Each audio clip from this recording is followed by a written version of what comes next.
I'm Daniel McCarthy, best-selling author on kernel development fields. I'm here to explain how Windows executable files resolve dynamic link libraries. So in other words, if you open notepad.exe, how does it resolve user32.dll for a function you might be using of that dynamic link library within notepad.exe, okay? How does the actual executable file resolve those functions? So first, you can see this is CFF Explorer. It allows us to visualize the executable file.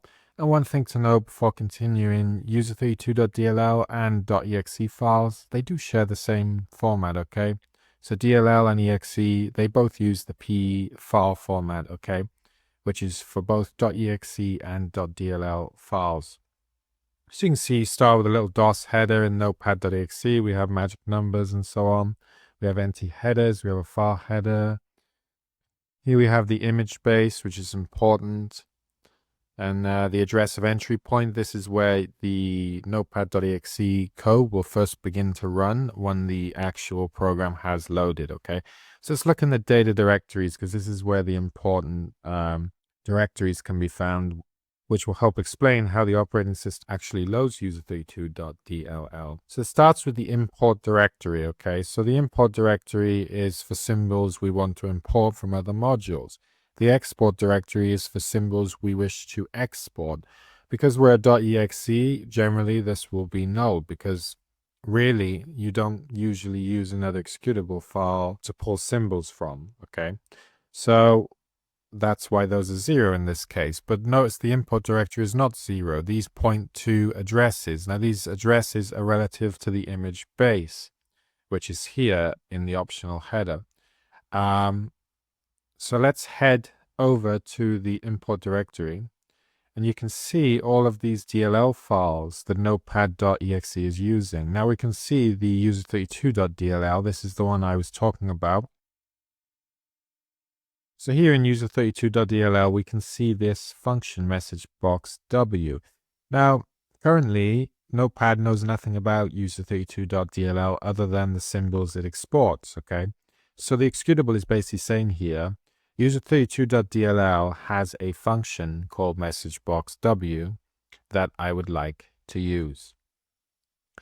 And on disk, this contains a relative address from the image base, pointing to a image import by name structure, which essentially just contains this hint and the actual array called name, which holds the name of the symbol we wish to import. However, when the operating system loads notepad.exe into memory, it will try to replace the pointer to this import by name structure, which is 31b66. This is the relative address from the image base on disk, by the way, okay? So the address is obviously going to be different in memory when we're loaded into memory.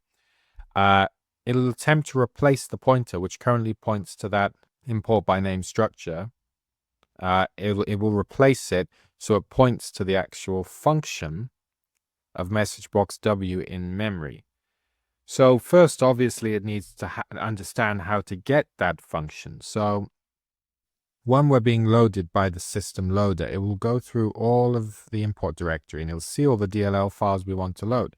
So it'll try to load user32.dll, okay? And then all of the imports here, it will resolve them for notepad.exe once user32.dll is loaded. So we head over to user32.dll, we can see, again, it's a similar format to the exe file. And we have our image base as well. We have our data directories, but this time, guys, we can see the export directory actually has some values. So let's head to the export directory. So we can see it contains like the number of functions, basically symbols. And it has a list of the actual functions to be exported. So if we look down here, we should see message box W. So we'll keep scrolling.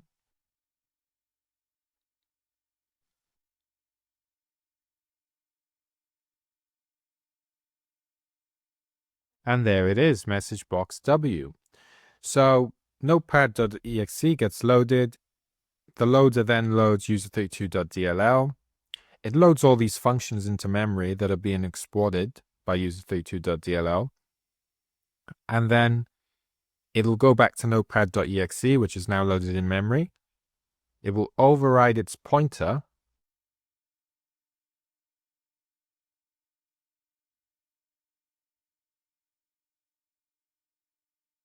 for message box W, which currently points to the image import by name. It'll override it with the actual address in memory of the now loaded user32.dll's message function, okay? Message box W function. So that has completed the dynamic linking. So you might be wondering, why are we overriding these pointer addresses that are pointing to the hint and name structures? Well, because when they're on disk, they're supposed to, point to the hint and name structures, okay? But when they're in memory, they need to be resolved because we can't call functions that don't exist, right? So obviously with dynamic link libraries, once the DLL is loaded, it needs to resolve the functions that the program wants to call so that it's able to call them. So again, back to my point, when we replace the address, why are we doing that? We're doing that because it's essentially a jump table. So when the developers compiled notepad.exe, for example, if it used the message box W function or the message beep function, for example, what's going to happen? The linker is going to create a jump table. So the code to call the message beep already exists in notepad.exe. It already exists. So when we go to call message beep, we jump to the table, which then jumps to the actual function that has been loaded into memory from the DLL file. So when we are overwriting this value in memory, this pointer, so it no longer points to the hint and name structure, we are essentially changing the value on the jump table. So when someone then calls message beep or message box W, it will then jump from the jump table to the real function in user32.dll. And this only works because we replaced it. The Windows loader replaced it, so it no longer points to the hint and name. It points to the actual address of the loaded function. So this is how it works, guys. This is how dynamic link libraries work, okay? So if you're interested in kernel development, I create kernel development video courses. You can check my courses in the video description. I have 69 hours of content currently as of this video. So you can find that in the video description, where you will learn how to build your own operating system from scratch. I hope you really enjoyed this explanation on how actual dynamic link libraries are loaded by the system and are linked dynamically in memory. Thanks for watching.